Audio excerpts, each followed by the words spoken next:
के द्वारा हम लोग अपने बच्चों को ग्रेट कॉम्पिटेंट बनाने में उनका सहयोग ले सकते हैं और हम अपना ये लक्ष्य प्राप्त कर सकते हैं कि मिशन प्रेरणा में निर्धारित जो दक्षताएं हैं, निर्धारित जो हमारे लक्ष्य हैं, प्रत्येक कक्षा के लिए, भाषा और गणित के लिए हम उन बच्चों को हासिल करवाने के लिए संकल्पित रहें। और निश्चित ही वो दिन अवश्य आएगा जो हमारे सारे बच्चे बेसिक शिक्षा के अपनी निर्धारित दक्षताओं को प्राप्त अवश्य ही कर लेंगे। और उस कड़ी में ये शुरुआत हो भी चुकी है, क्योंकि हमारे सामने आज 5 बच्चे इस बात का प्रमाण हैं कि उन बच्चों ने अपनी निर्धारित दक्षताएं हासिल करी हैं।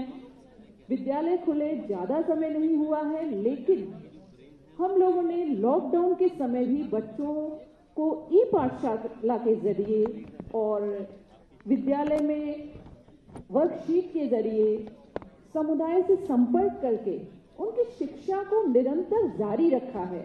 और यही कारण है कि कुछ बच्चे आज ही अपनी दक्षताओं को प्राप्त कर चुके हैं, ग्रेट कॉम्पिटेंसी को प्राप्त कर चुके हैं और वो बच्चे आज यहाँ उपस्थित हैं हमारे सबके बीच में।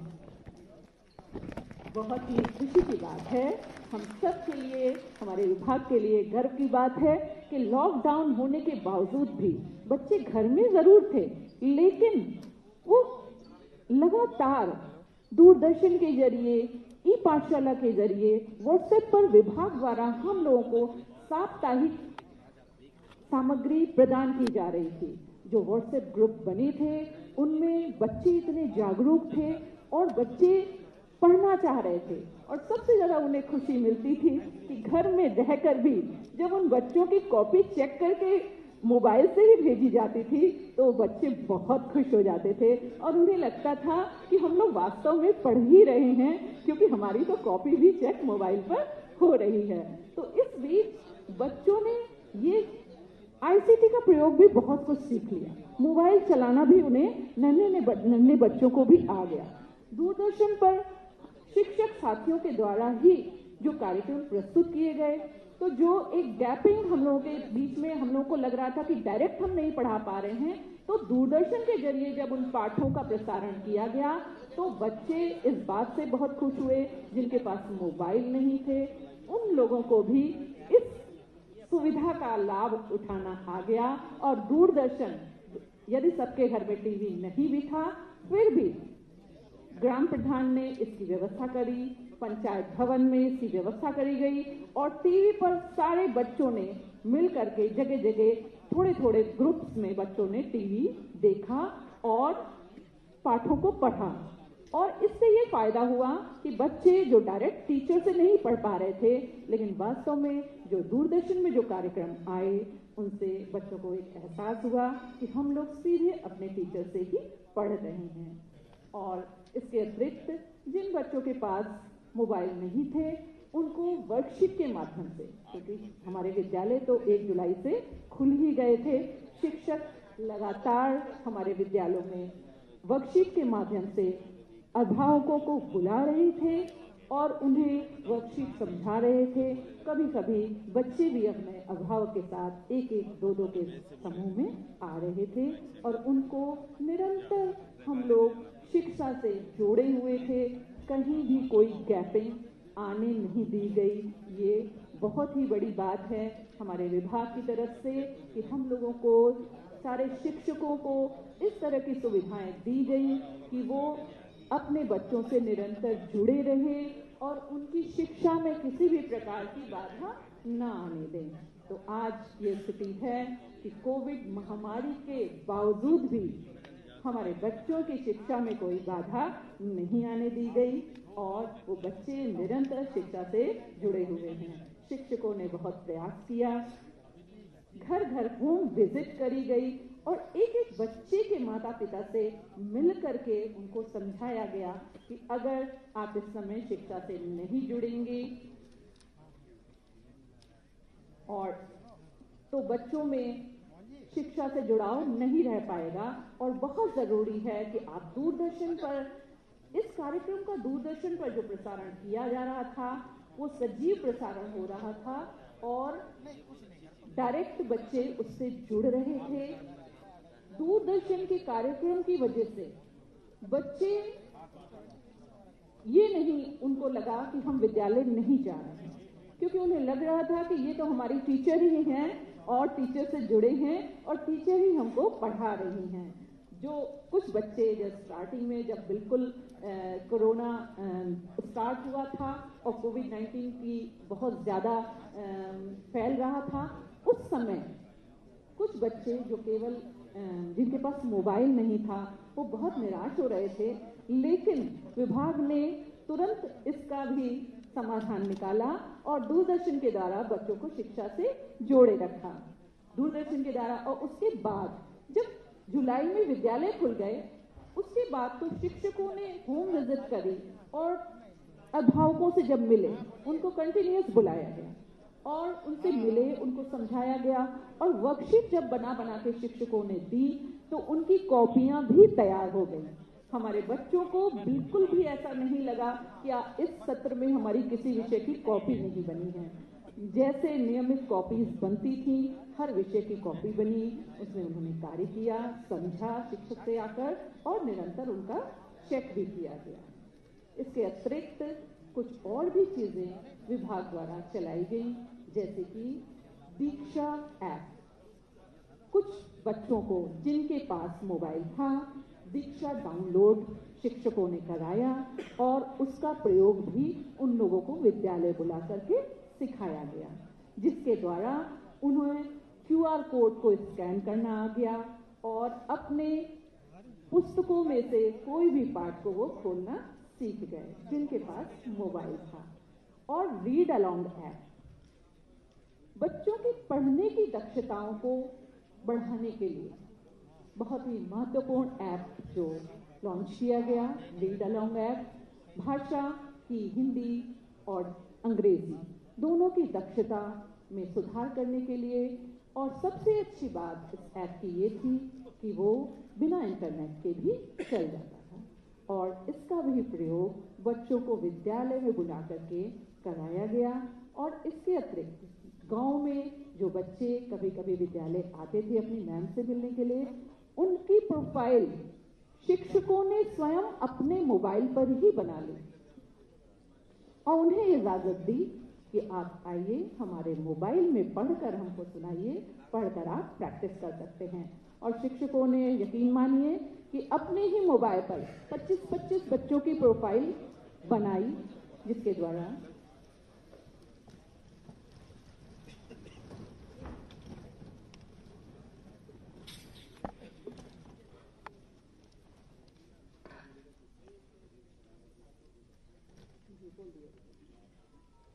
और आज के कार्यक्रम के हमारे मुख्य अतिथि माननीय मुख्यमंत्री जी कुछ ही क्षणों में हमारे बीच पधार रहे हैं।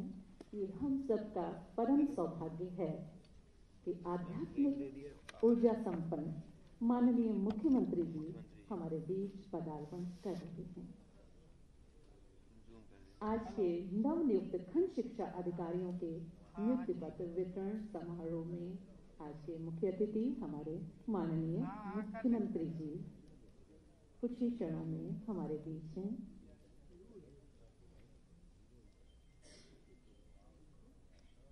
ये हम सब के लिए परम सौभाग्य की बात है।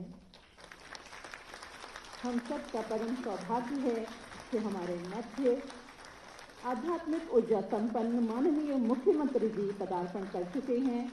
आज के नवनियुक्त खंड शिक्षा अधिकारियों के नियुक्ति पत्र वितरण समारोह में मैं माननीय मुख्यमंत्री जी का हार्दिक स्वागत करती हूँ, अभिनंदन करती हूँ, नमन करती हूँ।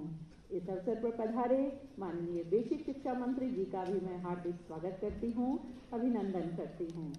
आज का दिन बहुत शुभ है जो हमारे बीच में हमारे माननीय मुख्यमंत्री जी मुख्य अतिथि के रूप में हैं। हम सब के लिए ये परम सौभाग्य की बात है। कार्यक्रम के आरंभ में मैं माननीय मुख्यमंत्री जी से अनुरोध करूंगी कि आज नवनियुक्त खंड शिक्षा अधिकारियों के नियुक्ति पत्र वितरण समारोह के इस कार्यक्रम का शुभारंभ आप दीप प्रज्वलित करके करने का कष्ट करें।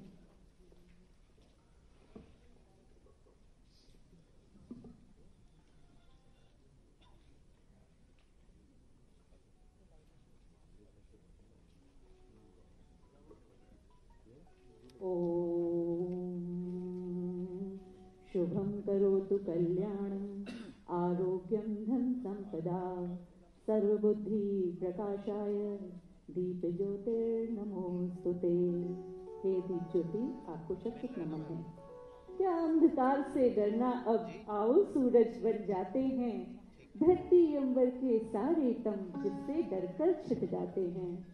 एक नूर बहे रूहानी सा रोशन यह आलम हो जाए। आओ हम सब मिल करके एक ज्ञान का दीप जलाते हैं। आओ हम सब मिल करके एक ज्ञान का दीप जलाते हैं। माननीय मुख्यमंत्री जी के कर कमलों से आज के इस कार्यक्रम का शुभारंभ हो चुका है। आपकी तालियां आपकी भावनाओं को मंच तक पहुंचा सकती हैं। हम सभी का जीवन पथ ज्ञान के प्रकाश से आलोकित हो, इस कामना के साथ अध्यापकों द्वारा सरस्वती वंदना प्रस्तुत की जा रही है।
मां सरस्वती को शत शत नमन।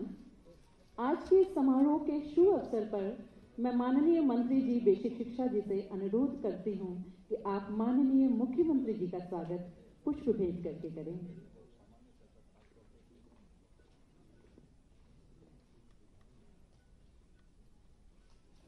बहुत बहुत स्वागत है सर।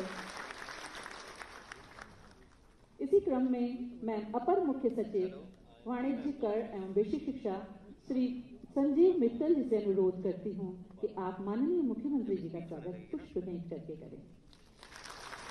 स्वागत की इस कड़ी को आगे बढ़ाते हुए मैं सचिव बेसिक शिक्षा श्री रणवीर प्रसाद जी से अनुरोध करती हूं कि आप माननीय मंत्री जी बेसिक शिक्षा का स्वागत पुष्प प्रदान करके करें।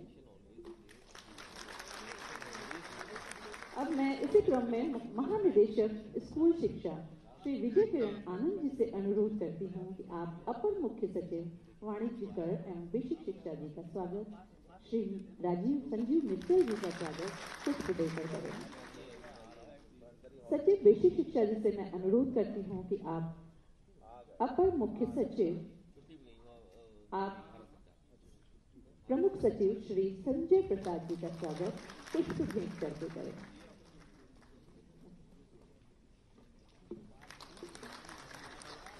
मैं अपर मुख्य सचिव आदरणीय श्री संजीव मित्तल जी से अनुरोध करती हूं कि आप माननीय मुख्यमंत्री जी का शब्द सुमनों से स्वागत करें।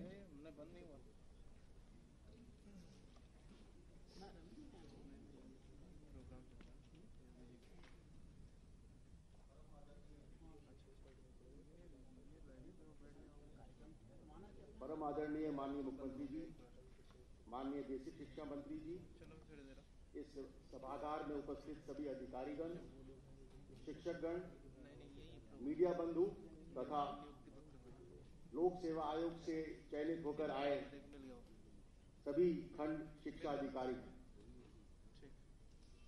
आज के इस कार्यक्रम में मैं माननीय मुख्यमंत्री जी का बेसिक शिक्षा विभाग की ओर से हार्दिक स्वागत और अभिनंदन करता हूं।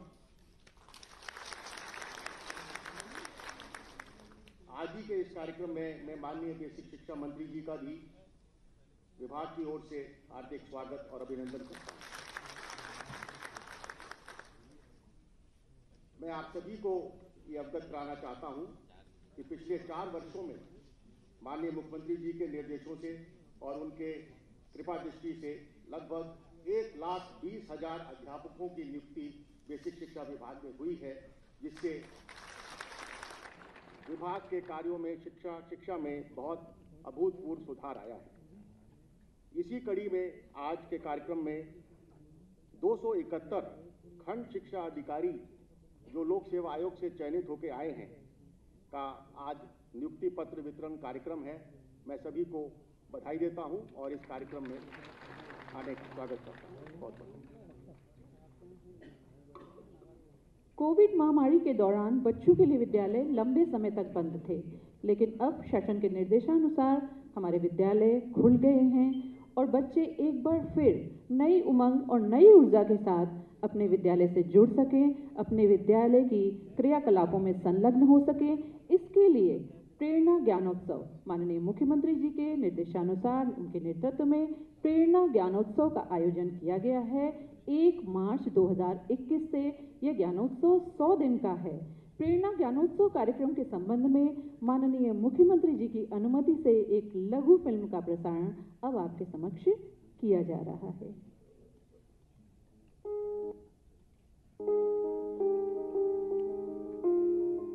उत्तर प्रदेश के चहुमुखी विकास के साथ ही बच्चों के उज्जवल भविष्य का दृढ़ संकल्प लेते हुए प्रदेश के विद्यालयों में उत्कृष्ट शिक्षा, उपयुक्त वातावरण और आवश्यक बुनियादी सुविधाएं उपलब्ध कराने की प्रतिबद्धता लिए प्रदेश के यशस्वी मुख्यमंत्री माननीय योगी आदित्यनाथ जी के द्वारा जून 2018 में ऑपरेशन कायाकल्प का शुभारंभ किया गया।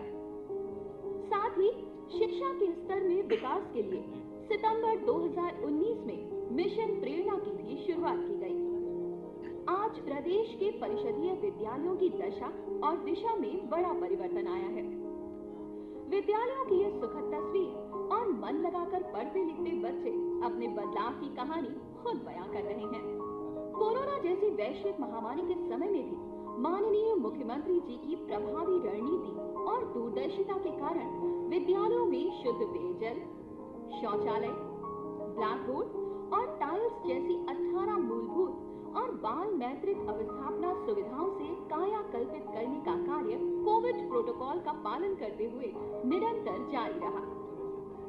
बच्चे की शिक्षा की निरंतरता बनाए रखने के उद्देश्य से प्रदेश सरकार का ऑनलाइन व्यवस्था के अंतर्गत ई पाठशाला के माध्यम से डीडी उत्तर प्रदेश पर प्रत्येक दिन 4 घंटे के शैक्षिक कार्यक्रमों के प्रसारण के साथ ही 1.5 लाख व्हाट्सएप ग्रुप्स द्वारा कक्षावार और विषयवार शैक्षिक सामग्री निरंतर उपलब्ध कराई जा रही है।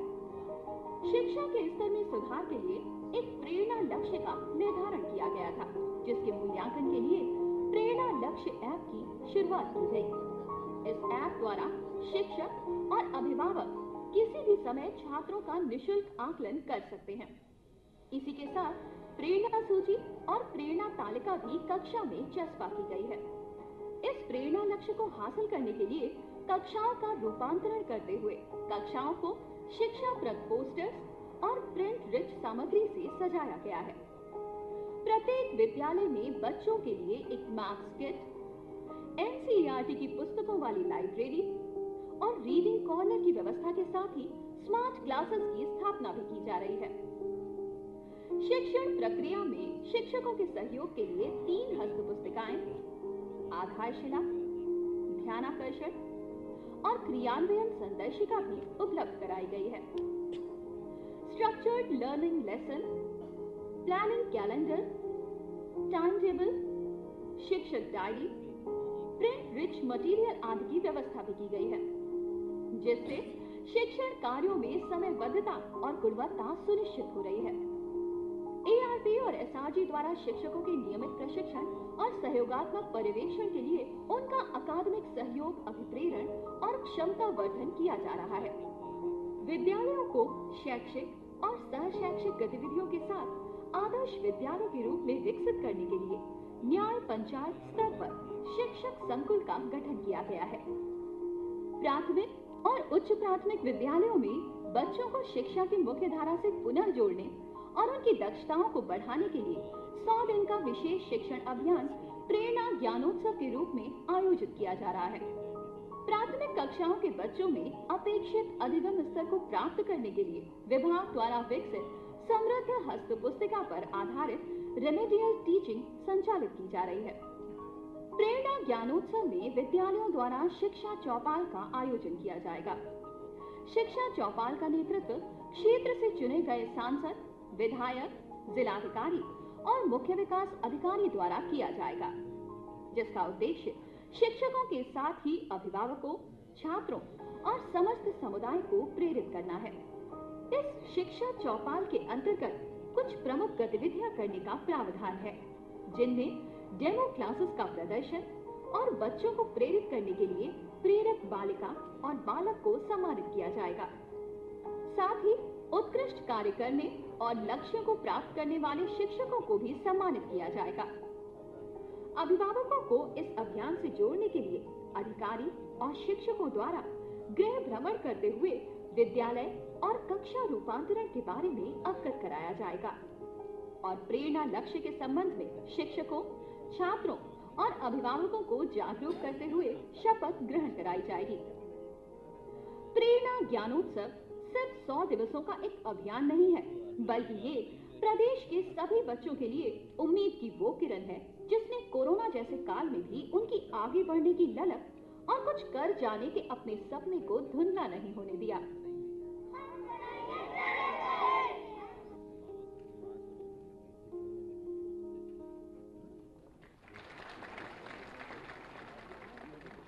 बच्चों की सुरक्षा और संरक्षा जैसे महत्वपूर्ण विषय पर एससीईआरटी उत्तर प्रदेश लखनऊ द्वारा सुरक्षा एवं संरक्षा विभिन्न आयाम पुस्तक, पोस्टर्स एवं वीडियो आदि का विकास किया गया है। मैं माननीय मुख्यमंत्री जी से अनुरोध करती हूँ कि आप सुरक्षा एवं संरक्षा विभिन्न आयाम पुस्तक का विमोचन करने की कृपा करें।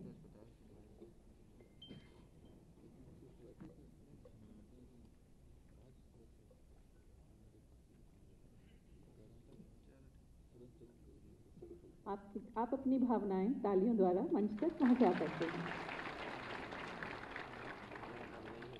बौद्धिक दिव्यांगता से प्रभावित बच्चों हेतु एक विशेष पाठ्यक्रम का विकास एससीईआरटी उत्तर प्रदेश लखनऊ द्वारा दिव्यांगजन सशक्तिकरण विभाग के सहयोग से कराया गया, जिससे कि हमारे दिव्यांग बच्चे अपने को विद्यालय में सुरक्षित महसूस कर सकें।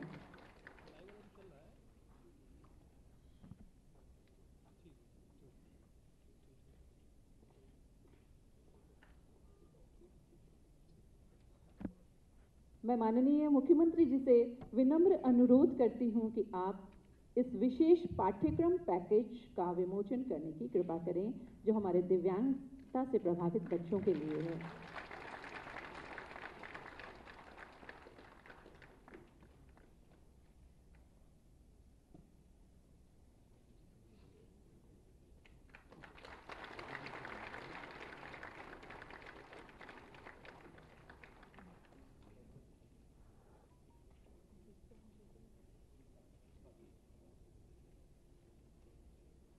शिक्षकों की शिक्षण तकनीकियों के विकास के लिए और अपनी क्षमता को बढ़ाने के लिए दीक्षा हैंडबुक का विकास किया गया है।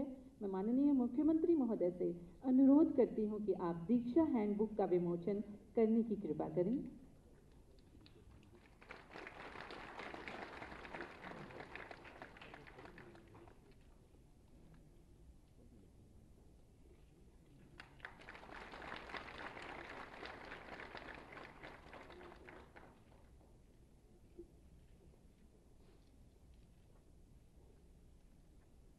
इसके अतिरिक्त डीएलएड कोर्स को अब ऑनलाइन कर दिया गया है।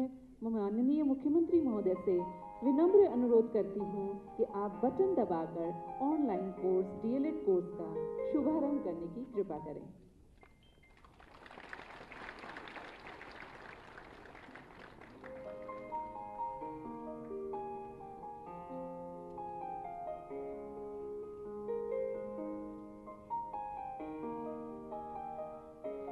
सेवारत शिक्षक प्रशिक्षण को भी अब ऑनलाइन कर दिया गया है, जिसका कि शुभारंभ माननीय मुख्यमंत्री जी के द्वारा अभी किया गया।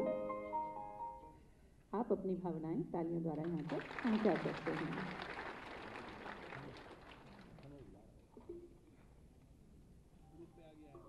अब मैं माननीय मंत्री जी बेसिक शिक्षा जी से अनुरोध करूंगी कि आप हम सभी का मार्गदर्शन करने की कृपा करें।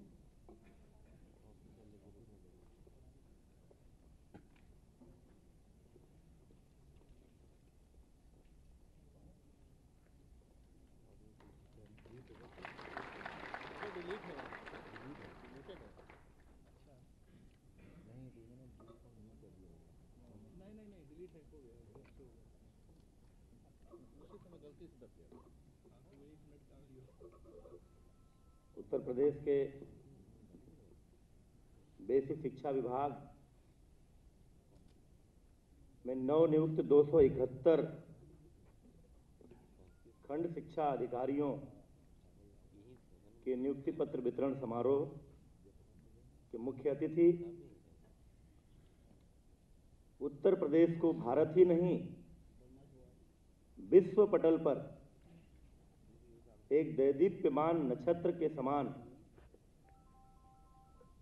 प्रकाशित करने वाले, कोविड-19 के संकट काल में उत्तर प्रदेश की क्षमता और योग्यता का प्रदर्शन पूरे विश्व के समक्ष करने वाले, उत्तर प्रदेश को एक उत्तम प्रदेश बनाने का संकल्प लेकर विगत 4 वर्षों से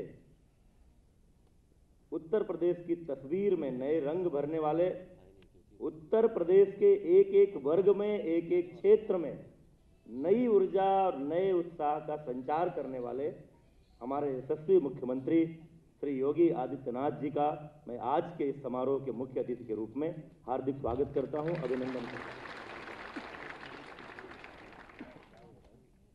कार्यक्रम में उपस्थित अपर मुख्य सचिव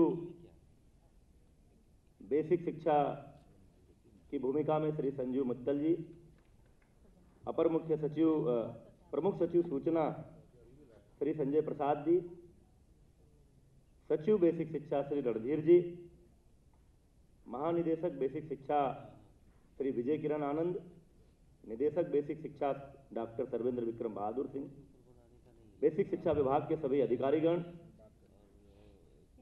मीडिया, इलेक्ट्रॉनिक मीडिया और प्रिंट मीडिया के उपस्थित सम्मानित पत्रकार बंधु, और आज जिनके लिए यह कार्यक्रम है, जिनके जीवन का ऐतिहासिक क्षण है, जिनको माननीय मुख्यमंत्री जी की उत्तर प्रदेश की बेसिक शिक्षा की तस्वीर बदलने की संकल्पना को साकार करने के अग्रदूत के रूप में काम करना है विकास खंड के स्तर पर, उत्तर प्रदेश के इतिहास में एक साथ इतनी बड़ी संख्या में माननीय मुख्यमंत्री जी का उत्तर प्रदेश के नौजवानों को रोजगार देने का और गांव गरीब मजदूर किसान के बच्चों को भी गुणवत्तापूर्ण शिक्षा देने का संकल्प पूरा करने के लिए इतनी बड़ी संख्या में नवनियुक्त हमारे सभी खंड शिक्षा अधिकारीगण, मैं उनका यहां हार्दिक स्वागत करता हूं, अभिनंदन करता हूं। उत्तर प्रदेश के बेसिक शिक्षा परिवार में आपका स्वागत करता हूं, आपके उज्जवल भविष्य की शुभकामनाएं देता हूं और यह विश्वास भी करता हूं कि आप सब हमारी बड़ी टीम का हिस्सा बनकर हमारे 6 लाख से अधिक शिक्षकगण, हमारे 1,60,00,000 से अधिक नौनिहाल छात्र छात्राएं, हमारे सभी अधिकारीगण, हम सब मिलकर माननीय मुख्यमंत्री जी के मार्गदर्शन में मार्च 2022 तक, जब इस सरकार का 5 वर्ष का कार्यकाल पूरा होगा, तो उत्तर प्रदेश की 24 करोड़ की जनता को उत्तर प्रदेश के बेसिक शिक्षा परिषद के स्कूल एक नए अवतार में, नए रूप रंग में और दुनिया की किसी भी बुनियादी शिक्षा की व्यवस्था के समानांतर खड़े होकर के उत्तर प्रदेश की करोड़ों जनता की आकांक्षाओं को पूरा करते हुए दिखेंगे और उस अभियान में आप सब हमारा साथ देंगे। अभी हमारे अपर मुख्य सचिव बता रहे थे, कई सारे ऐसे प्रदेश होंगे जिन्होंने शायद 5 साल में कुल विभागों में मिलाकर 1 लाख नौकरियां न दे पाई हों, लेकिन उत्तर प्रदेश के केवल बेसिक शिक्षा विभाग में गांव गरीब मजदूर किसान के बच्चों को भी गुणवत्तापूर्ण शिक्षा देने का संकल्प और उत्तर प्रदेश के नौजवानों को प्रत्यक्ष रूप से रोजगार देने का जो दृढ़ संकल्प उत्तर प्रदेश की योगी सरकार का है, उसके परिणाम स्वरूप 1,20,000 से अधिक शिक्षकों की भर्ती हो चुकी है और लगभग 2,000 शिक्षकों की भर्ती की प्रक्रिया गतिमान है सहायता प्राप्त जूनियर हाई स्कूलों में। इसके साथ ही जोड़कर जो 6 लाख से अधिक का शिक्षा परिवार हमारा तैयार हुआ है, शिक्षकों का, शिक्षा मित्रों का, अनुदेशकों का, उनका खंड विकास के स्तर पर उनका अनुश्रवण करना, उनका मार्गदर्शन करना, शासन और उनके बीच सेतु का काम करना, छात्रों अभिभावकों की समस्याओं का समाधान करना, शिक्षकों की समस्याओं का समाधान करना और अभिभावक, छात्र, शिक्षक को शासन की मंशा के अनुरूप उनको जोड़ना, उनको प्रेरित करना और हम सब जो भी संकल्प लेते हैं, जो नियम परिनियम बनाते हैं, जो अभियान चलाते हैं, उन अभियानों को साकार रूप देने में आपकी महत्वपूर्ण भूमिका है। मैंने अनुरोध किया था माननीय मुख्यमंत्री जी से कि ये नए भारत के, नए उत्तर प्रदेश के प्रतिभाशाली नौजवान हैं जो बेसिक शिक्षा में अपना करियर शुरू करने जा रहे हैं, उनको आपका मार्गदर्शन मिलेगा, आपका आशीर्वाद मिलेगा और आप जिस नए उत्तर प्रदेश को गढ़ने के महाअभियान में एक शिल्पी की तरह लगे हुए हैं, उस अभियान में इनसे आपकी जो अपेक्षाएं हैं वह मंत्र आपको आज यहां मिलेगा। तो ये उत्तर प्रदेश के विभिन्न विकास खंडों में जाकर के आपके सपने को साकार करने में महत्वपूर्ण भूमिका निभाएंगे। बातें बहुत है, पिछले 4 वर्षों में इतना कुछ हुआ है बेसिक शिक्षा विभाग में जिसका वर्णन करने के लिए घंटों लगेंगे, इसलिए मैं उसके दोहराव में नहीं जाऊंगा। बहुत सारी चीजें आपने वीडियो के माध्यम से देखी भी हैं। अभी 100 दिन का प्रेरणा ज्ञानोत्सव जो हमने 1 मार्च से शुरू किया है, जिस कड़ी में 17 मार्च को प्रदेश के सभी विकास खंडों में एक साथ जनप्रतिनिधि, शिक्षा विभाग के अधिकारी, शिक्षक, अभिभावक और छात्र छात्राओं का जो संवाद होगा और उसमें पिछले 1 साल में जो व्यवधान आया कोविड-19 की महामारी के कारण, उसको मेकअप करके, उसकी क्षतिपूर्ति करके तीव्र गति से कैसे आने वाले दिनों में हम उस कमी की भरपाई कर सकें। और मैं बार बार एक बात कहता हूं, इसलिए नहीं कहता हूं कि पिछली सरकारों की व्यवस्था की आलोचना करना चाहता हूं, इसलिए कहता हूं कि उत्तर प्रदेश की जनता के मन में यह विश्वास पैदा होना चाहिए कि जब तक उत्तर प्रदेश योगी सरकार के हाथों में है, तब तक उत्तर प्रदेश के किसी गरीब मजदूर किसान को अपने बच्चों की शिक्षा के लिए, अपने परिवार की चिकित्सा के लिए, अपने बेटे बेटियों के रोजगार के लिए, आवास के लिए, शौचालय के लिए, सड़क के लिए, बिजली के लिए चिंता करने की आवश्यकता नहीं है। याद करिए 2017 के पहले के उत्तर प्रदेश की बेसिक शिक्षा का परिदृश्य। लोग अपने बच्चों को उन स्कूलों से बाहर निकाल रहे थे। एक रिक्शा चलाने वाला व्यक्ति भी छोटी आमदनी में भी कोई निजी विद्यालय खोजता था अपने बच्चे को पढ़ाने के लिए, क्योंकि बेसिक शिक्षा परिषद के स्कूलों में ना तो इंफ्रास्ट्रक्चर था, ना ही टीचर था, छत थी तो फर्श नहीं था, फर्श था तो खिड़की नहीं थी, दरवाजे नहीं थे, पीने के पानी की व्यवस्था नहीं थी। स्थिति पूरी तरह से जर्जर थी।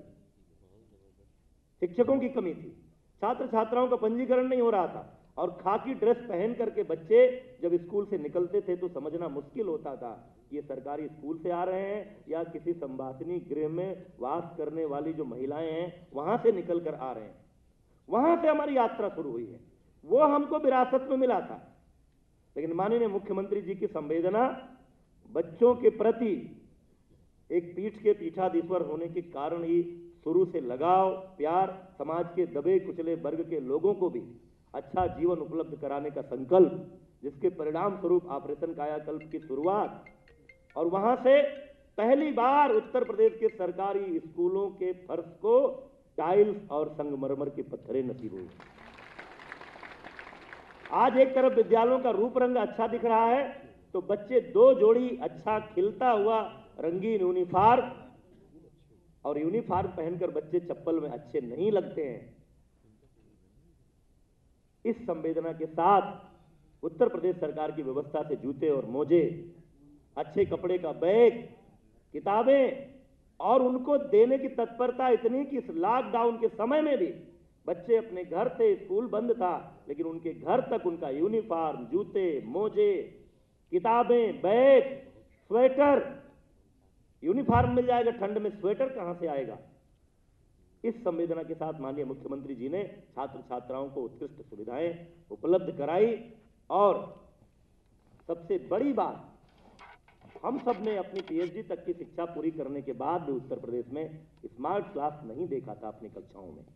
लेकिन हमारे गांव, गरीब मजदूर, किसान, रेहड़ी वाले, ठेले वाले के बच्चे भी जिन स्कूलों में पढ़ते हैं, उन स्कूलों में इस कोविड की महामारी के दौरान ऑनलाइन क्लासेज, दूरदर्शन के माध्यम से पढ़ाई, ये पूरी दुनिया के लिए आश्चर्य का विषय था। हमारे साथ पढ़े हुए लोग जो हमारी तरह उन जर्जर भवनों में पढ़कर बड़े हुए, जो अमेरिका, इंग्लैंड, जापान, जर्मनी में बसे हुए हैं, नौकरी कर रहे हैं, उनके टेलीफोन आ रहे थे कि जो उत्तर प्रदेश के सरकारी स्कूलों में ऑनलाइन क्लासेज के दृश्य अखबारों में, मीडिया में आ रहे हैं, क्या ये सही है? क्योंकि उनको विश्वास नहीं हो रहा था कि ऐसा भी हो सकता है। ये सारा कुछ इन 4 वर्षों में हुआ है। यात्रा अभी शुरू हुई है।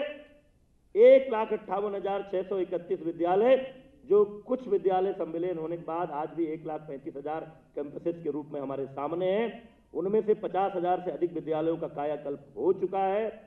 35,000 विद्यालयों में कार्य गतिमान है। हमारा संकल्प है कि मार्च 2022 तक सभी विद्यालयों का कायाकल्प करेंगे।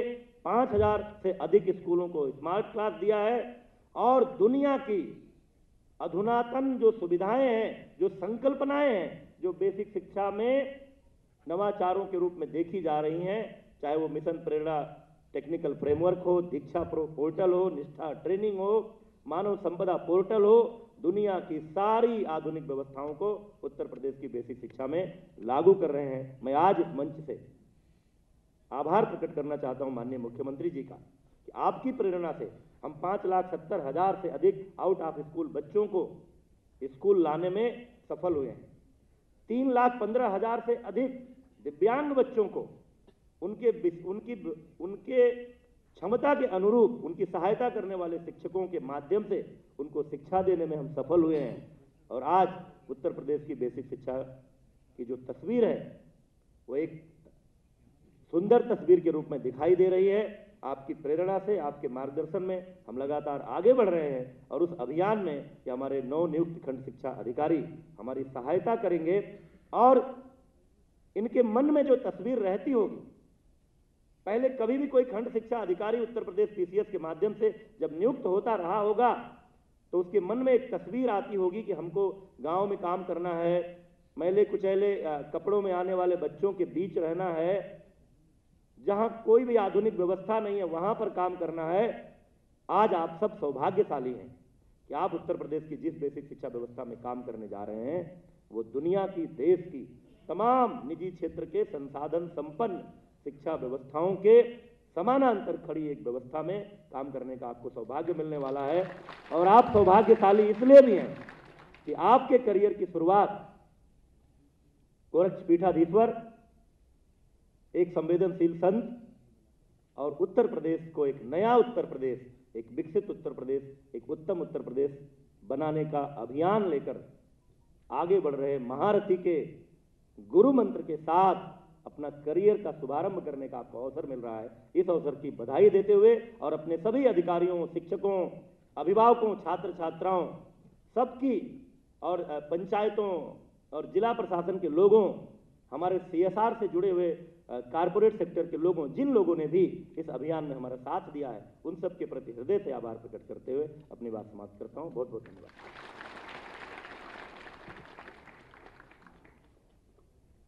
Thank you sir. आज 271 नव चयनित खंड शिक्षा अधिकारियों को नियुक्ति पत्र प्रदान किया जाना है। अब नव चयनित 271 खंड शिक्षा अधिकारियों में से उन 10 खंड शिक्षा अधिकारियों के जीवन का वो अविस्मरणीय एवं स्वर्णिम पल आ गया है जब उन्हें माननीय मुख्यमंत्री जी के कर कमलों से नियुक्ति पत्र प्रदान किया जाएगा। ये पल निश्चित ही आप सबके जीवन में प्रेरणादायी रहेगा, जिससे आप अपने कर्तव्य पथ पर पूरी सत्यनिष्ठा और पूरे आत्मबल से अग्रसर रहेंगे और उत्तर प्रदेश के प्रेरक प्रदेश बनाने के लिए संकल्पित रहेंगे। मैं माननीय मुख्यमंत्री जी से विनम्र अनुरोध करती हूँ कि आप नवनियुक्त खंड शिक्षा अधिकारियों को नियुक्ति पत्र प्रदान करने की कृपा करें। क्रम से मैं नाम पुकार रही हूँ। धीरेन्द्र त्रिपाठी,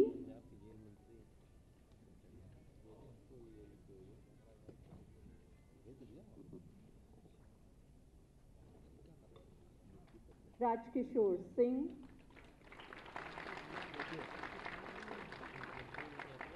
जयप्रकाश मौर्य,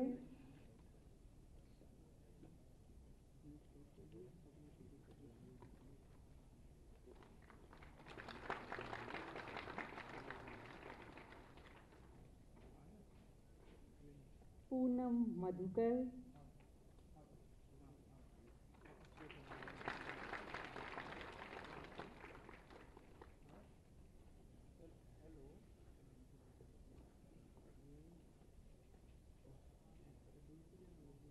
पूनम मधुकर जी, अवधेश कुमार सोनकर,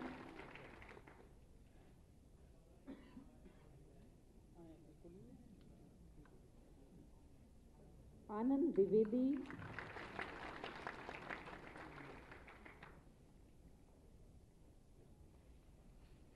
अंतिमा,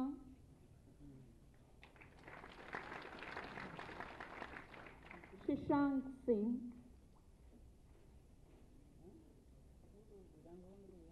समर सिंह एवं हिना सिद्दीकी जी। आज के इस नियुक्ति पत्र वितरण समारोह का दूरदर्शन के माध्यम से 128 देशों में सजीव प्रसारण किया जा रहा है।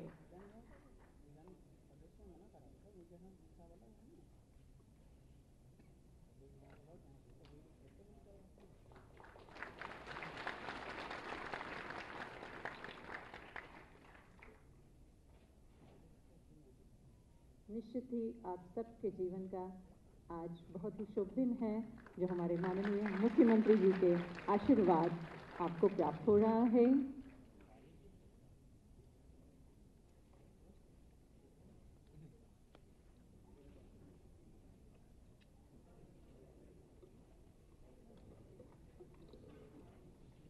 मिशन प्रेरणा का शुभारंभ माननीय मुख्यमंत्री जी के द्वारा सितंबर 2019 में किया गया था और उसी समय ये शपथ दिलाई गई थी कि हमें अपने बच्चों को ग्रेट कॉम्पिटेंस बनाना है। और वास्तव में निरंतर शिक्षा से जुड़े रहे बच्चे हमारे लॉकडाउन में भी, और प्रेरक बालक और बालिका आज हमारे बीच में हैं और उनको आज ये सौभाग्य प्राप्त हो रहा है कि वो माननीय मुख्यमंत्री जी के हाथों से प्रमाण पत्र प्राप्त कर रहे हैं। रौनक प्राथमिक विद्यालय दसौली, ओम गुप्ता प्राथमिक विद्यालय बेहटा लखनऊ, ईशा बेसिक विद्यालय पैकरामऊ लखनऊ, सिमरन प्राथमिक विद्यालय सोनवा 2, मयंक वर्मा प्राथमिक विद्यालय देवरी रुखारा 2। ये सभी बच्चे बालक और बालिकाएं प्रेरक बालक और प्रेरक बालक के रूप में जाने जा रहे हैं, क्योंकि इन लोगों ने अपनी निर्धारित दक्षताओं का हासिल कर लिया है। उनके अभिभावक जो बधाई के पात्र हैं, इन्होंने पूरा सहयोग किया है लॉकडाउन के पीरियड में भी, और आज भी अपने बच्चों की पढ़ाई में इनका पूरा सहयोग रहा है। और इन सब बच्चों के लिए भी परम सौभाग्य की बात है कि आज माननीय मुख्यमंत्री जी का आशीर्वाद इन बच्चों को प्राप्त हो रहा है।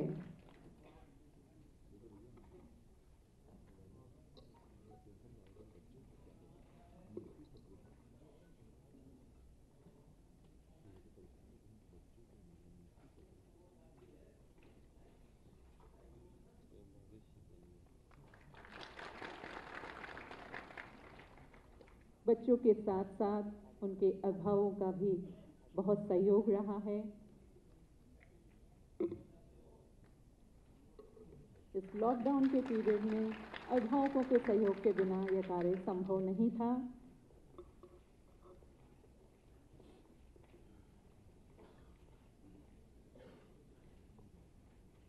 बहुत बहुत बधाई के पात्र हैं उनके अभिभावक भी और वो नन्हे मुन्ने बालक और बालिकाएं भी। अब मैं माननीय मुख्यमंत्री जी से सादर निवेदन करूंगी कि आप हम सबका मार्गदर्शन करें और अपने आशीर्वचनों से हम सबको उपकृत करने की कृपा करें।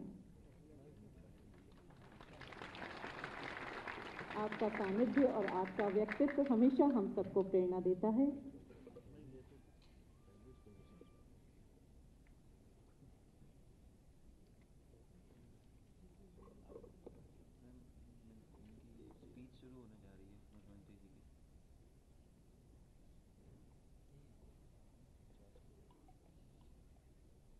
बेसिक शिक्षा परिषद के 9 चयनित खंड शिक्षा अधिकारियों के आज के इस नियुक्ति पत्र वितरण कार्यक्रम में उपस्थित प्रदेश सरकार में बेसिक शिक्षा विभाग के मंत्री डॉक्टर सतीश चंद्र द्विवेदी जी, अपर मुख्य सचिव वाणिज्य कर और बेसिक शिक्षा श्री संजीव मित्तल जी,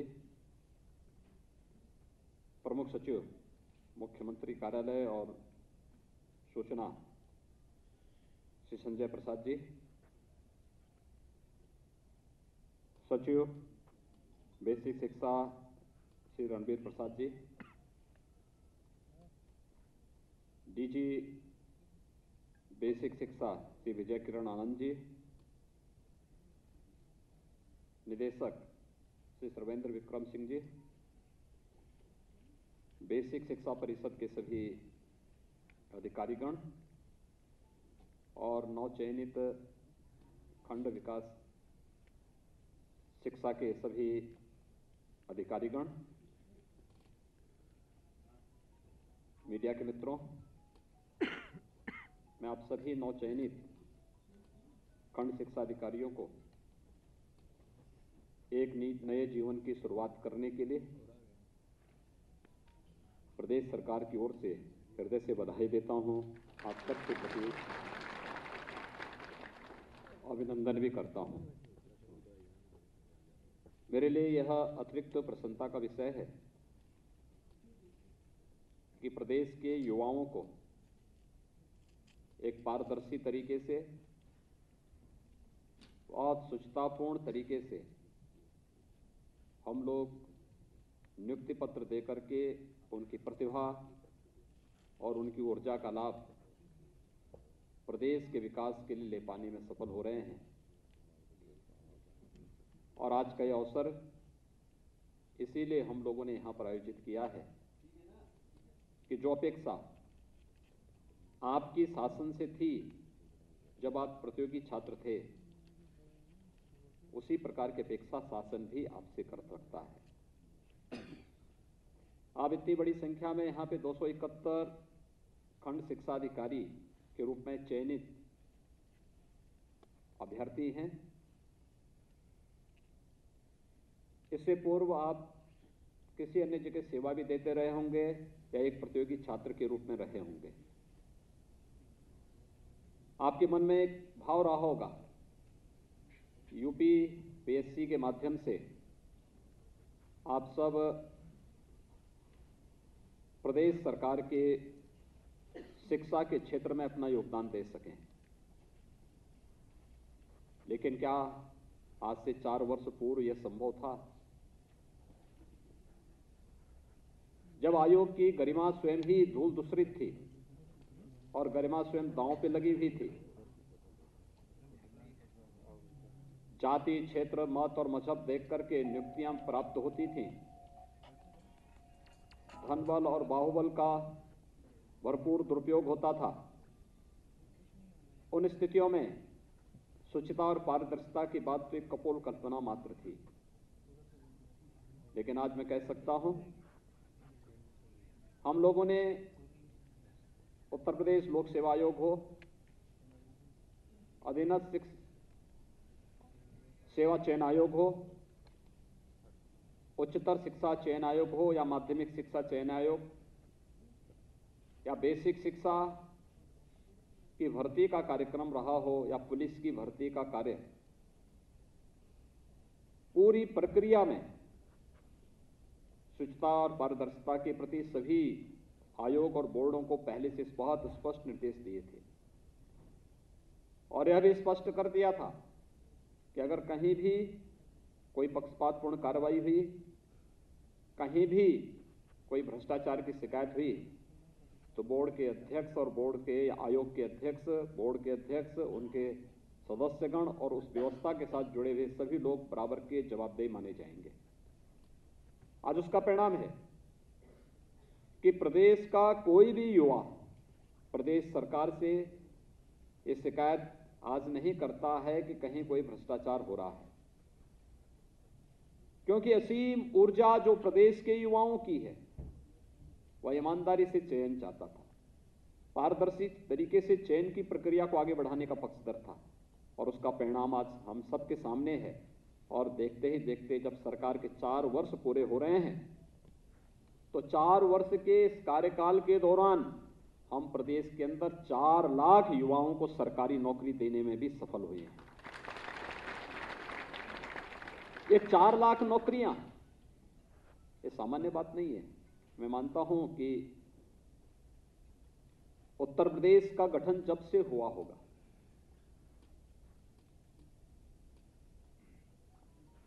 जनवरी 1950 को इसका नोटिफिकेशन हुआ था। यद्यपि उससे पहले भी उत्तर प्रदेश था, उत्तर प्रदेश नाम से नहीं था, इस संयुक्त प्रांत के नाम पे था। लेकिन 24 जनवरी 1950 से जिस उत्तर प्रदेश का गठन एक नोटिफिकेशन के माध्यम से हुआ है, तब से लेकर के अब तक यानी 4 वर्ष में इतनी बड़ी संख्या में नियुक्तियां हुई हों, जिनमें लगभग हम लोग 1.5 लाख तो केवल पुलिस में भर्ती किए हैं, जिनमें इंस्पेक्टर हैं, सब इंस्पेक्टर हैं, डिप्टी एसपी हैं, पुलिस के कांस्टेबल हैं। पीएससी की 54 कंपनियां जो समाप्त कर दी थी पिछली सरकारों ने, मुझे देख के तब ताज्जुब होता था जब यहां हर दूसरे तीसरे दिन एक दंगा होता था। बड़ा दंगा है, संपत्ति या जनहानि इस पक्ष की हो उस पक्ष की हो, लेकिन प्रभावित प्रदेश होता था, छवि प्रदेश की खराब होती थी, कॉमन मैन प्रभावित होता था।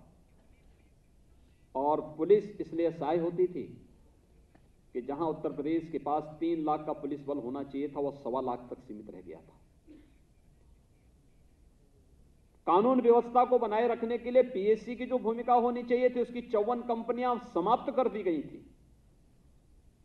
हम लोग आए, हम लोगों ने कहा कि भी पूरी पारदर्शी तरीके से भर्ती की प्रक्रिया होनी है, भर्ती की प्रक्रिया में महिलाओं को प्राथमिकता दी जाए, और उसका परिणाम है 4 वर्ष के दौरान 1.5 लाख से अधिक पुलिस कर्मियों की भर्ती, जिसमें डिप्टी एसपी के स्तर पर, सब इंस्पेक्टर के स्तर पर, कांस्टेबल के स्तर पर, पीएससी की समाप्त हो चुकी वाहिनियों को पुनर्जीवित करते हुए, 3 नई महिला वाहिनियों का पुनर्गठन करते हुए, एसडीआरएफ का गठन करते हुए, प्रदेश के अंदर एंटी टेररिस्ट स्क्वाड का गठन करते हुए, या फिर एसटीएफ का स्ट्रेंथन करने की कार्रवाई को तेजी के साथ आगे बढ़ाते हुए हम लोग उस प्रक्रिया को जहां पूरा किए, एक भी जगह कोई ये नहीं शिकायत कर सकता कि कहीं भी किसी ने कोई पैसे की लेन देन की हो, किसी के साथ भेदभाव हुआ हो, कहीं पर किसी प्रकार की कोई अव्यवस्था फैली हो। ऐसे ही शिक्षा में भी था, लंबी लड़ाई लड़ी गई, हमने प्रक्रिया को पारदर्शी बनाया और भर्ती बोर्ड को इस बात के लिए पूरी तरह जहां स्वतंत्रता दी कि स्वतंत्रता इस बात की कि चयन की प्रक्रिया पूरी पारदर्शी होनी चाहिए, पूरी तरह ईमानदारी पूर्ण होनी चाहिए, किसी भी युवा के साथ भेदभाव नहीं होना चाहिए, लेकिन समयबद्ध भी कार्यक्रम होना चाहिए।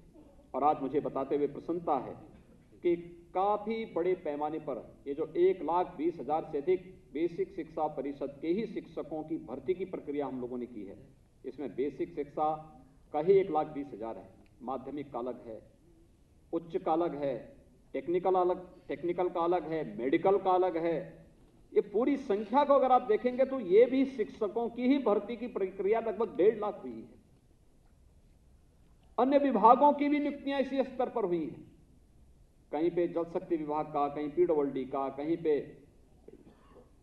अन्य लोक निर्माण विभाग का, अन्य अलग अलग विभागों की भी भर्ती की प्रक्रिया को भी हम लोगों ने उसी ग्राम्य विकास का, पंचायती राज का, नगर विकास का, जहां भी थी उस प्रक्रिया को तेजी के साथ आगे बढ़ाने का कार्य किया और 4 वर्ष में 4 लाख से अधिक नियुक्ति की प्रक्रिया को पूरी पारदर्शी तरीके से आगे बढ़ाते हुए प्रदेश की युवा ऊर्जा का उपयोग प्रदेश के निर्माण में, प्रदेश के विकास में हम लोगों ने लेने का कार्य किया। यह प्रक्रिया पूरी पारदर्शी थी। अगर सरकार आपकी चयन की प्रक्रिया पारदर्शी तरीके से कर रही है, कहीं आपके साथ कोई भेदभाव नहीं है, हमने आरक्षण के नियमों का पालन किया, यहां तक कि 10% आर्थिक रूप से सामान्य जाति के लोगों को भी आरक्षण दी जाने वाली उस व्यवस्था को भी यहां पर इस प्रक्रिया के साथ जोड़ा गया। अगर पूरी प्रक्रिया को पूरी पारदर्शी तरीके के साथ सरकार ने आगे बढ़ाया है तो सरकार की आप सबसे अपेक्षा होगी कि इसी प्रकार की पारदर्शी तरीके के साथ, पूरी ईमानदारी और पूरी प्रतिबद्धता के साथ आप सब भी अपने अपने क्षेत्र में कार्य करेंगे। मैं आपसे पूछना चाहता हूं, आप में से क्या किसी को कहीं सिफारिश करने की आवश्यकता पड़ी? हाथ उठा के बोल दो, इशारा कर दो। यहां पे आप में से किसी को कहीं सिफारिश करने की आवश्यकता पड़ी? किसी नेता से, किसी मंत्री से, किसी अधिकारी से, किसी अन्य जगह से? और ऐसा तो नहीं कि किसी मंत्री, किसी अधिकारी या किसी नेता के घर के लोग पैसा लेने के लिए, वसूलने के लिए आपके घरों में, आपके आसपास चले हों?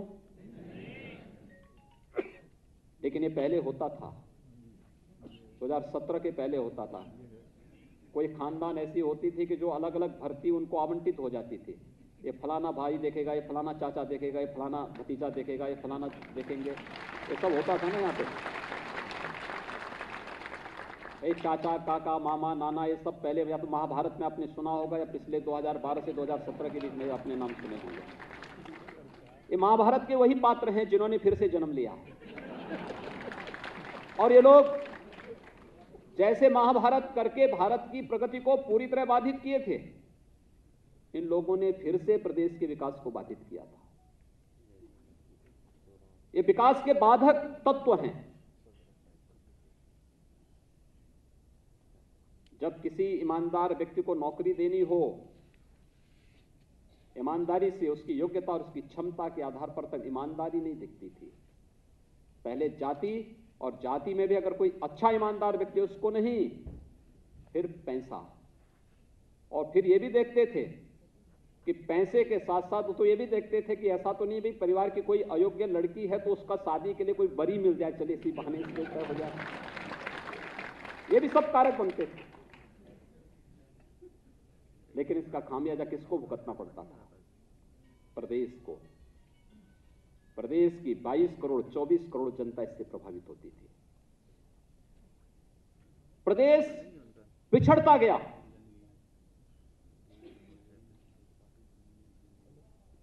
जब 2017 में मुझे प्रदेश का मुख्यमंत्री बनाया गया, लोग मुझसे कहते थे कैसे चलेगा। मैं कहता था भाई उत्तर प्रदेश की जो संभावनाएं हैं मैं उसके आधार पर कह सकता हूं कि उत्तर प्रदेश उन व्यापक संभावना वाला प्रदेशों में से एक है जहां पर किसी चीज की कमी नहीं है, केवल उसको एक नेतृत्व की आवश्यकता है। यहां पे हमारे पास सारा सिस्टम है। ऐसा नहीं कि मैं मुख्यमंत्री बना तो मेरे साथ अधिकारियों की टीम भी मेरे साथ आ गई होगी। मेरे साथ तो मंत्री आए होंगे, अधिकारी तो वही हैं, कर्मचारी वही हैं, सिस्टम पूरा वही है। ये वही उत्तर प्रदेश है। जब भारत सरकार की कोई रैंकिंग आती थी तो उसमें उत्तर प्रदेश सबसे पीछे होता था, और आज यही उत्तर प्रदेश है। भारत सरकार की किसी भी योजना में नंबर 1 पर, नंबर 2 पर, नंबर 3 पर उत्तर प्रदेश आता हुआ दिखाई देता है। कुंभ के आयोजन के माध्यम से एक भव्य और दिव्य कुंभ कैसे होना है, यह भी उत्तर प्रदेश ने करके दिखाया। और वैश्विक महामारी कोरोना में जब दुनिया की बड़ी बड़ी ताकतें पस्त हो गईं, तो भी प्रधानमंत्री जी के मार्गदर्शन में उत्तर प्रदेश ने अपनी कार्य क्षमता को देश के सामने प्रस्तुत किया कि नहीं, कैसे प्रबंधन होना है। यह टीम वर्क यही है। ये वही उत्तर प्रदेश है जहां पे व्यवसाय की सुगमता, ईज ऑफ डूइंग बिजनेस, 2016 में हम 14वें स्थान पर थे। यानी देश के अंदर अगर किसी निवेशक को चयन करना होता कि मुझे कहां निवेश करना है, तो हमारा नंबर 14वें स्थान पर था। क्या यहां कोई निवेश करता? अरे प्रायोरिटी फर्स्ट, सेकंड, थर्ड की होती है, 14वें पे कोई नहीं जाता। और आज मात्र 4 वर्ष में हमारी टीम ने ऐसा प्रयास किया, ऐसा कार्य किया कि उत्तर प्रदेश में ईज ऑफ डूइंग बिजनेस में, यानी व्यवसाय की सुगमता में उत्तर प्रदेश नंबर 2 पर है। अर्थव्यवस्था में जब कोई बाहर का राष्ट्राध्यक्ष आता था, कोई राजदूत आता था या कोई निवेशक आता था, हम उनसे बातचीत करते थे, प्रदेश के प्रेजेंटेशन को प्रस्तुत करते थे, प्रदेश के बारे में बताते थे। लोग कहते थे उत्तर प्रदेश, तो हम लोग कहते थे उत्तर प्रदेश आबादी के हिसाब से सबसे बड़ा प्रदेश है, लेकिन ये देश की 5वीं या 6ठी अर्थव्यवस्था है, हम ये कहते थे। आज मैं कह सकता हूं 4 वर्ष के दौरान उत्तर प्रदेश देश की दूसरी अर्थव्यवस्था हो चुकी है, नंबर 2 की अर्थव्यवस्था हो चुकी है।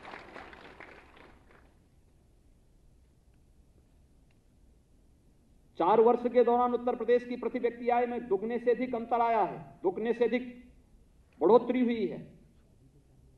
ये सभी प्रयास करने से होते हैं, टीम वर्क से होते हैं, और यही अपेक्षा आपसे भी की जाती है, क्योंकि शिक्षा से आप जुड़े, आपका जुड़ाव है वह भी बेसिक शिक्षा से।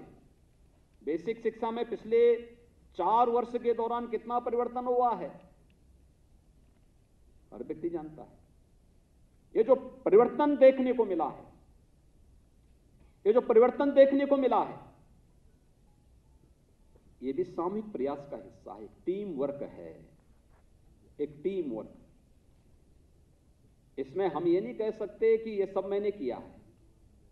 मेरी टीम, मेरा मंत्री परिषद है, मेरी टीम का पार्ट हमारे प्रशासनिक अधिकारीगण हैं, मेरी टीम का पार्ट हमारे कर्मचारी हैं। एक एक चेन जब बनती है, एक दूसरे के साथ जुड़ती है, तब विकास और योजनाएं आगे बढ़ती है। हर एक का अपने फील्ड में कंट्रीब्यूशन है। किसी के कंट्रीब्यूशन को हम नकार नहीं सकते, और यही कार्य शिक्षा के क्षेत्र में भी हुआ है और इसको करना होगा। शिक्षा में भी मैं जब 2017 में आया था, मार्च 2017 में, मान्यता ये थी प्रॉक्सी टीचर थे, शिक्षक जाता ही नहीं था स्कूल में। और बेसिक शिक्षा परिषद से 35,000 से लेकर 45,000 तक वेतन लेता था, लेकिन बदले में 3,000 और 4,000 रुपये में किसी इंटरमीडिएट या बीए पास लड़के को वहां विद्यालय में भेज देता था। अगर बहुत गनीमत की, अगर उसने कृपा कर ली तो, अन्यथा नहीं जाता था।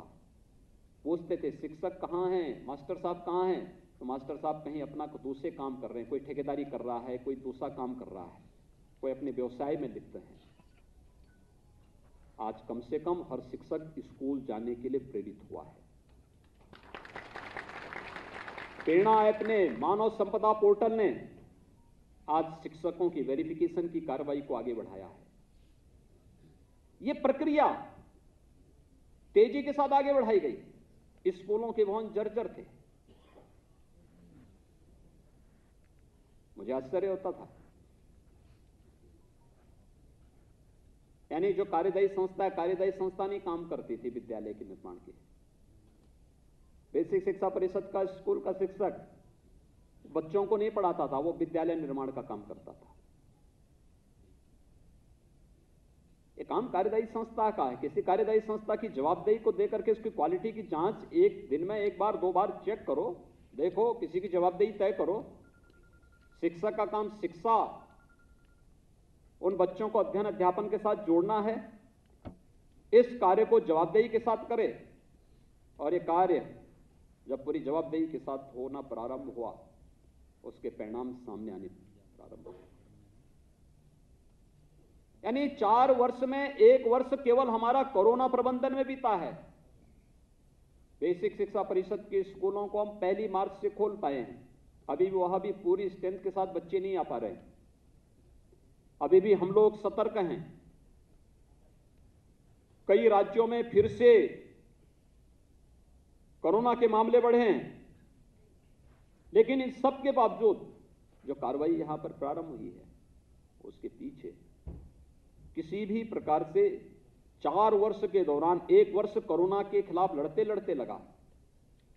उस सब के बावजूद पिछले 4 वर्ष में लगभग 54 लाख अतिरिक्त बच्चे बेसिक शिक्षा परिषद के स्कूलों में आए हैं। उनको नए सिरे से उनका प्रवेश हुआ है, उन बच्चों को वहां पर भेजने का काम किया गया है ऑपरेशन कायाकल्प के माध्यम से। देखिए, आप में से हर एक व्यक्ति कुछ नया दे सकता है अपने अपने फील्ड में।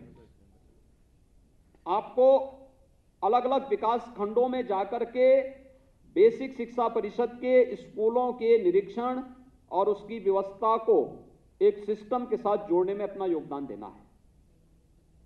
एक बड़ा कार्य आपके स्तर पर हो सकता है। हर एक विकास खंड की अपनी अपनी सामाजिक, अपनी आर्थिक, अपनी भौगोलिक परिस्थितियां होंगी। उस पर आपके द्वारा अपने तरीके से कुछ नयापन किया जा सकता है, एक नया अध्ययन किया जा सकता है, और फिर अपना प्रेजेंटेशन आप अपने बेसिक शिक्षा अधिकारी के सामने या फिर एडी बेसिक के सामने या निदेशक के सामने प्रस्तुत करने का प्रयास होना चाहिए। वर्ष में कम से कम 1 बार 2 बार इस प्रकार के अवसर होने चाहिए, जब बहुत लंबा नहीं, आप प्रेजेंटेशन बनाए तो 5 मिनट का बनाएंगे तो वह लोग देख पाएंगे। बहुत लंबा नहीं बनाना, लेकिन बना सकते हैं। कहाँ की सामाजिक स्थिति क्या है, भौगोलिक स्थिति क्या है, वहाँ की अन्य सांस्कृतिक स्थितियाँ, परिस्थितियाँ किस प्रकार की हैं, वहाँ पे जनसांख्यिकी की क्या स्थिति है, और कैसे बच्चों के सर्वांगीण विकास में बेसिक शिक्षा परिषद बड़ी भूमिका का निर्वहन कर सकता है। ये काम केवल एक अभिभावक का नहीं है, ये काम केवल एक शिक्षक का भी नहीं है, आपका भी उतनी बड़ी भूमिका इस पूरे कार्य में हो सकती है। शिक्षक अपने विद्यालय, उसका विद्यालय उसका कमांड एरिया का क्षेत्र है, लेकिन एक खंड शिक्षा अधिकारी के रूप में पूरा विकास खंड आपका कमांड एरिया का क्षेत्र है, जिसमें बेसिक शिक्षा में क्या आमूलचूल परिवर्तन, वहां पर कुछ नए उसके साथ आप कर सकते हैं जो अन्यों के लिए भी प्रेरणादायी बन सकता है। आप में से बहुत सारे लोग इस फील्ड में काम कर सकते हैं। और ये कुछ नया करके दिखाने की आवश्यकता है।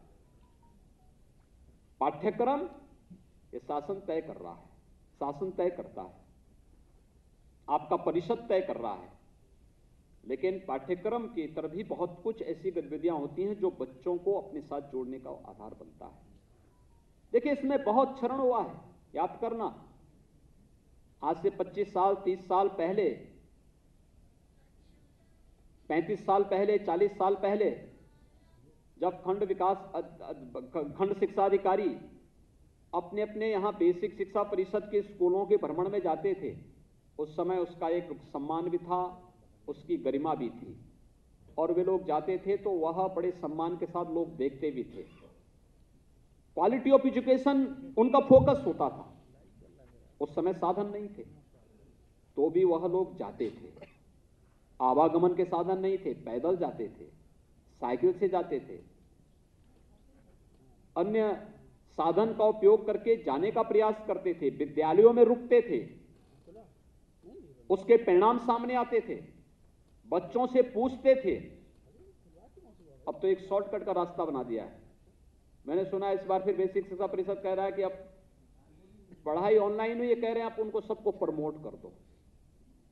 लेकिन हमें एक प्रतिस्पर्धा बच्चों के बीच में खड़ी करनी होगी, और प्रतिस्पर्धा इस बात को लेकर के हर बच्चे के मन में हो कि नहीं, मैं इसके योग्य हूं।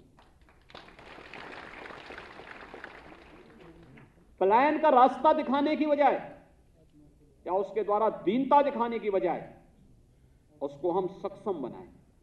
ये न्यू है, जितनी मजबूत हो पाएगी उतना ही वह सक्षम और सामर्थ्यवान बन पाएगा, और समाज और राष्ट्र उतना ही सक्षम और सामर्थ्यवान बनेगा। ये बच्चे हमारे बच्चे हैं, इन बच्चों की नींव को मजबूत करना हमारा दायित्व बनता है। और ये कार्य न हो कि हम एक औपचारिकता निर्वहन करने के लिए, केवल प्रमोट करने के लिए संस्थाएं खोल दें।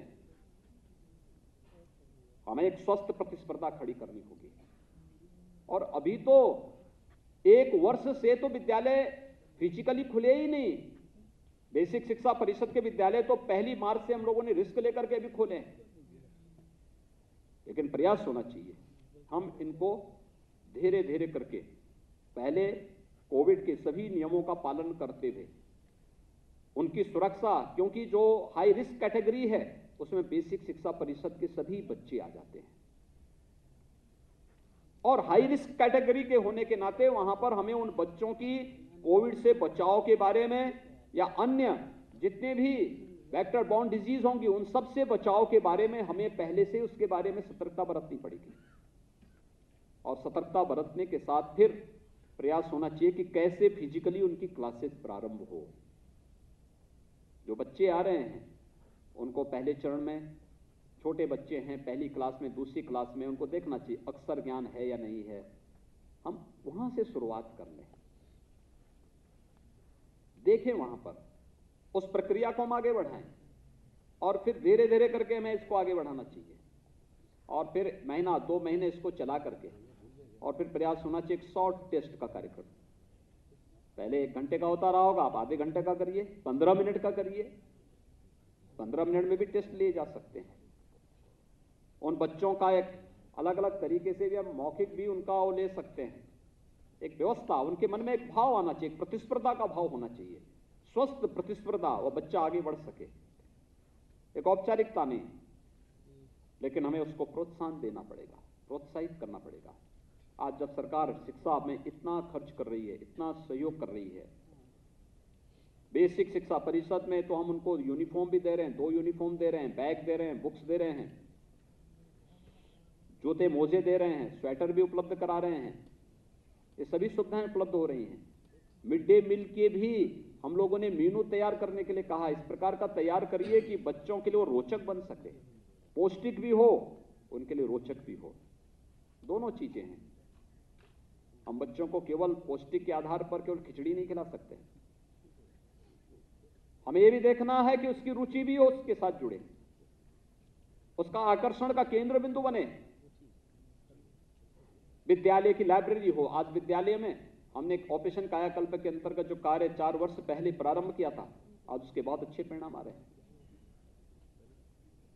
बेसिक शिक्षा परिषद उस कार्यक्रम को और तेजी के साथ आगे बढ़ा रहा है, जिसमें विद्यालय की फ्लोरिंग है, बालक बालिकाओं के लिए अलग अलग टॉयलेट है, उनके लिए पेयजल की सुविधा है, सोलर पैनल या लाइट की व्यवस्था वहां पर देने की व्यवस्था की गई है। फर्नीचर की बनने की कार्रवाई भी बहुत अच्छे ढंग से आगे बढ़ा है, फर्नीचर देने की कार्रवाई हुई है। ये सभी प्रक्रियाएं तेजी के साथ आगे बढ़ी हैं, और फिर इसमें स्मार्ट क्लास और लाइब्रेरी की व्यवस्था। लेकिन इन सब में तकनीक का अपना महत्व होगा, और तकनीक को अपना करके सकारात्मक भाव के साथ उसको आगे बढ़ा करके आप एक बहुत बड़ा कार्य कर सकते हैं। आप सब सौभाग्यशाली हैं, देश के सबसे बड़े बेसिक शिक्षा परिषद के साथ आप सबको जुड़ने का अवसर प्राप्त हो रहा है। याद रखना, नौकरी की शुरुआत आप जैसे कर लेंगे, आपके कैरियर को वह उसी रूप में आगे बढ़ाएगा।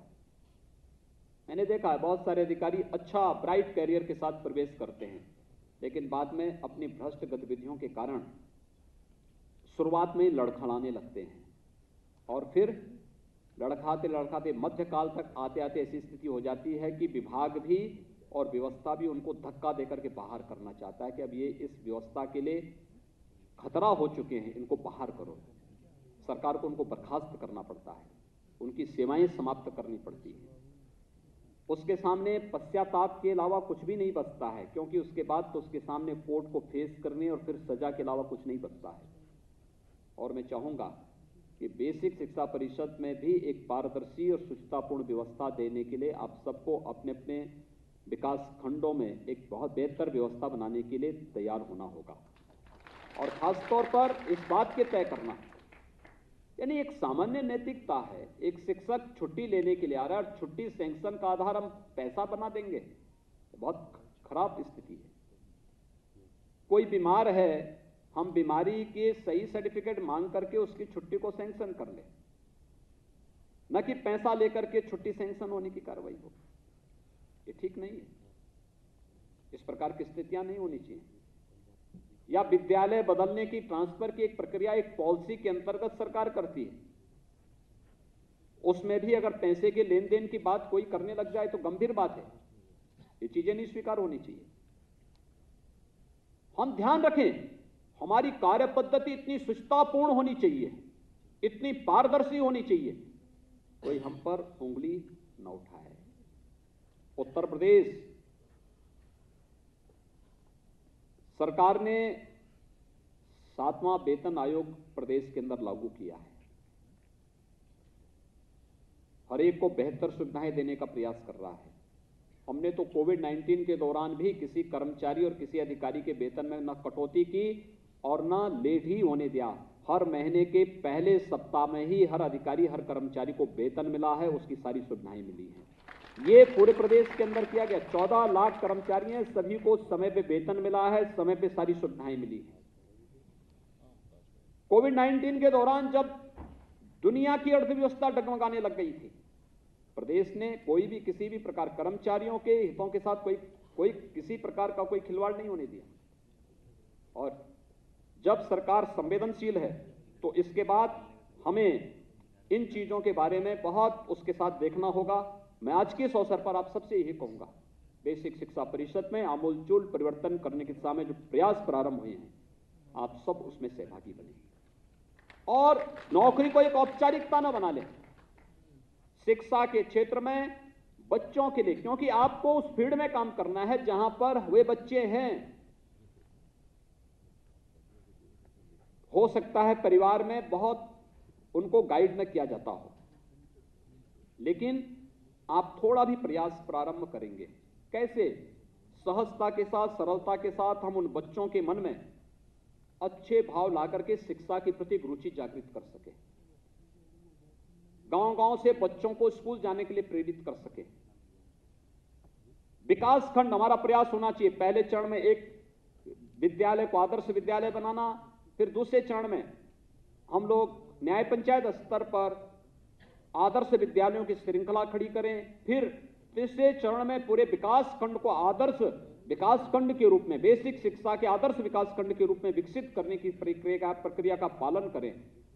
इस थोड़ा कुछ ना कुछ चलना चाहिए और सभी चीजों पर बहुत तेजी के साथ अगर आप कार्य करना प्रारंभ करेंगे, आप खंड शिक्षा अधिकारी के रूप में आपका कैरियर वहीं से बनता हुआ दिखाई देगा, जो आपको आगे के लिए एक बहुत अच्छा बैकग्राउंड देगा। आपका वो प्रेजेंटेशन विभाग के लिए उपयोगी सिद्ध हो पाएगा, लेकिन उसके लिए टीम वर्क करना पड़ेगा। नकारात्मक भाव के साथ नहीं, सकारात्मक भाव के साथ हम इस अभियान को बढ़ाएंगे तो सफलता प्राप्त होगी। आज के इस अवसर पर 271 आप सभी खंड शिक्षा अधिकारियों को यहां पर नियुक्ति पत्र की प्रक्रिया का कार्यक्रम यहां पे संपन्न हुआ है।